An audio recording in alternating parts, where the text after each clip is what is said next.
खुदावंद यीशु मसीह के नाम में आप सबको सलाम।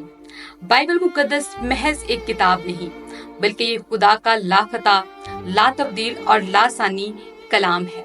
बाइबल मुकद्दस अल किताब है, यानी मुकद्दस किताबों का मजमुआ है। किताबें मुकद्दस बयान करती है घास सूख जाएगा, फूल कुमला जाएगा, लेकिन खुदावंद का कलाम अब से अब तक कायम रहेगा। मेरे अजीजों, किताबें मुकद्दस बदली नहीं, बल्कि ये जिंदगियों को बदल देती है।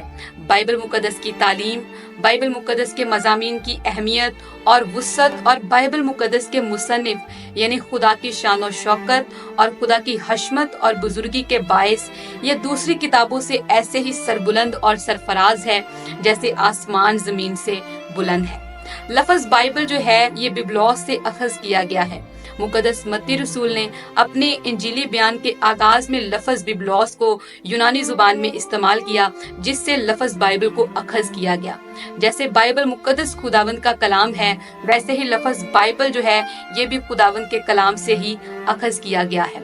अगर आप अपनी जिंदगी में खुदा की बरकतों को हासिल करना चाहते हैं तो आइए खुदा के कलाम को पढ़ना शुरू करें, जो कभी बेतासीर नहीं लौटता और जो कभी बदलता नहीं। अगर आप अपनी जिंदगी में रहनुमाई को, हिकमत और कामयाबी को हासिल करना चाहते हैं तो आइए खुदावंद के कलाम को आज ही से पढ़ना शुरू करें और अपनी जिंदगी में खुदा की हुजूरी को महसूस करना शुरू करें।